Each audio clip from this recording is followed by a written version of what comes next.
I walked out one Saturday morning to go on a ride and the bike was just gone. A few years after the bike was stolen, I was scrolling on OfferUp. I saw a DR650 with a picture of what looked like my bike, but stripped down quite a bit. Alright, hey guys, welcome back to the channel. Today we're doing something a little bit different. I'm going to take a chill ride on the T-Dub up the mountain to a really nice sunset spot. And along the way, I'm going to tell you the story of how my first motorcycle, my DR650, was stolen. Also how I found it on OfferUp years later. That's probably the craziest part of the story. But yeah, I just had somebody comment on my I Almost Died video asking to share the story and what I learned. So we're going to do just that. So yeah, buckle up. It's a wild one.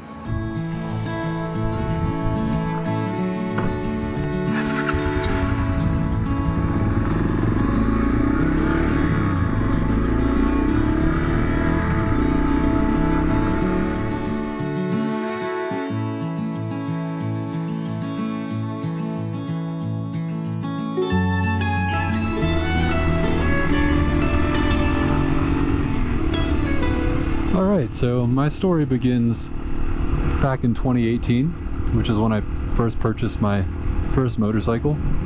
I have two really good friends that at the time, the three of us had this idea that we were gonna go ride Baja on motorcycles.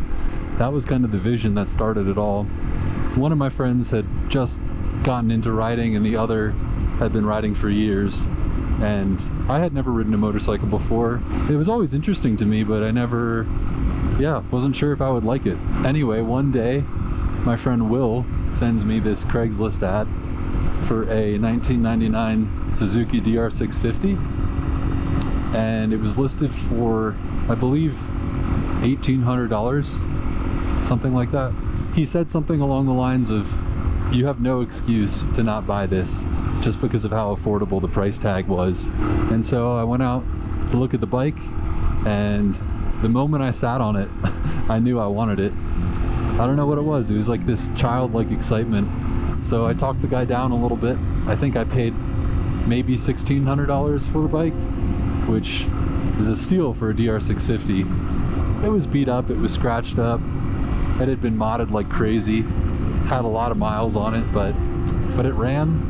And it was a motorcycle and I was excited about it. But yeah, I can remember the first day I hopped on the bike and rode it around on the grass in the backyard and just absolutely loved it from the beginning. You know, I dropped it a couple times on the grass and that was a little humbling, but yeah.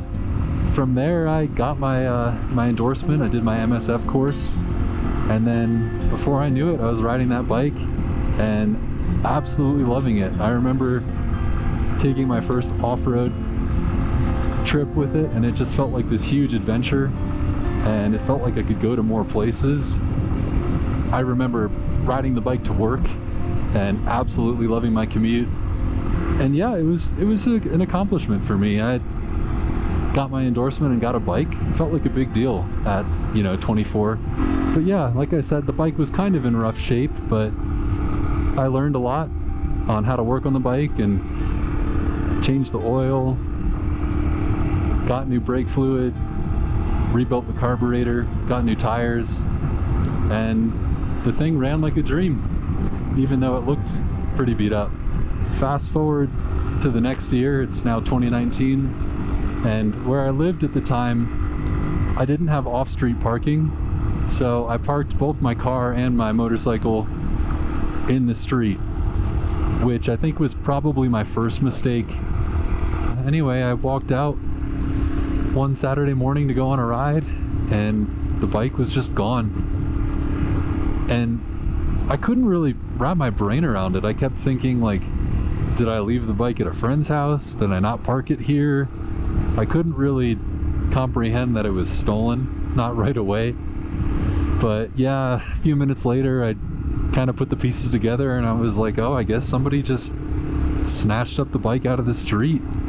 Even though I did have the fork lock was on, I'm guessing they either found a way to disable that, or maybe they just, lifted up the bike and put it in a truck or something. I don't know. But yeah, it was a huge bummer. I, called the police, filed the police report, did the whole thing, but I kind of figured the bike was gone. I assumed it was either getting parted out or something. Another huge bummer is I didn't have theft insurance. I was trying to save some money, so I only had liability insurance on the bike, which was my second mistake for sure. So yeah, I didn't really get any cash for my insurance.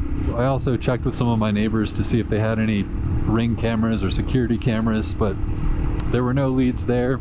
The police did their best, but again, for such a low price bike, I don't think it was worth that much effort for them. I think the thing that got to me the most though is the fact that my bike wasn't anything fancy. It was pretty beat up, not worth a whole lot, but it was worth a lot to me because it was my first bike and had all my first experiences on it, and somebody just took that away from me for a little bit of cash. And yeah, it was just a huge bummer, but I didn't let it stop me from riding.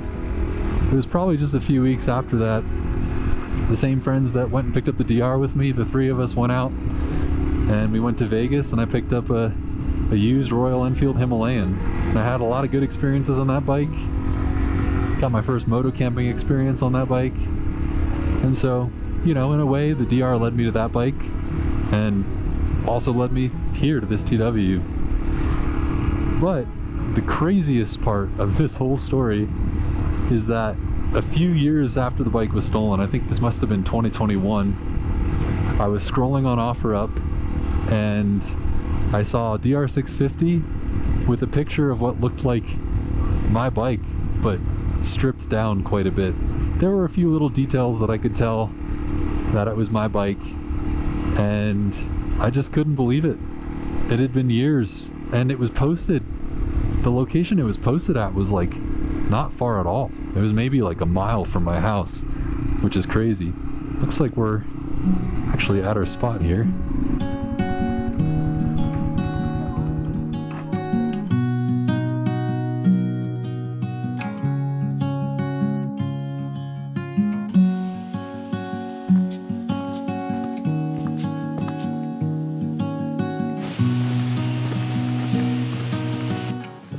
It's so much cooler up here compared to the temperature in town. I think we're up probably close to 9,000 feet here, but back in the Aspens, and really excited to show you guys this big viewpoint that we're heading to.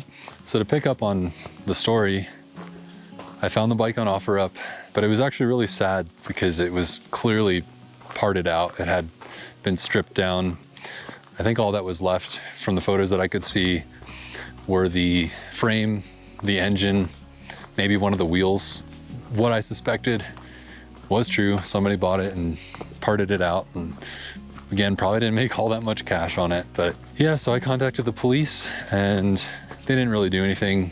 They said they were gonna try to set up a meeting, but I don't know if that ever happened. At that point, I had the Himalayan and I didn't really care too much. Oh wow. It's getting really pretty up here.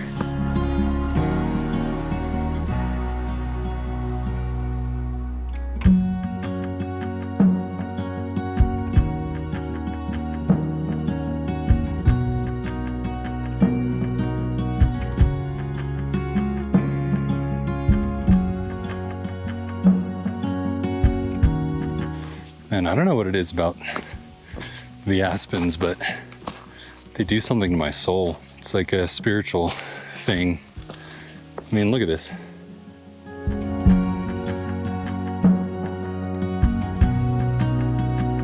I just wanted to say a quick thank you for all the people that have commented on my videos, especially my I almost died video. I've just had a lot of people, you know, share their own experiences and open up in that comment section, and it was something I wasn't expecting, honestly. Yeah, it's really, really gratifying, and it just makes me want to keep making more videos, sharing my experiences and telling my stories. So again, if you've commented and shared your own story, thank you so much. Also, thank you if you've subscribed, and if you're enjoying this video and you want to see more videos like it, please hit that subscribe button. I'd really appreciate it.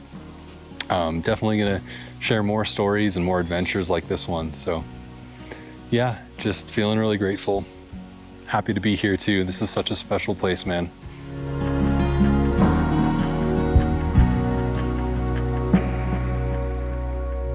yeah, just to close out the story of the bike, I don't think I would change anything, even though it sucked to lose that DR. It led me to the Himalayan, and then it led me to here on this TW.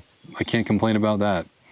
I think the DR served its purpose and had its place in my progression of riding and life, I guess. But yeah, so at the end of the day, it all worked out, and I learned a few lessons. My biggest lessons were, don't store the bike in the street, lock it up if you do, or just in general, and have theft insurance. Those are sort of the big lessons for me. Anyway, really appreciate you tagging along, and I'll see you in the next one. Peace.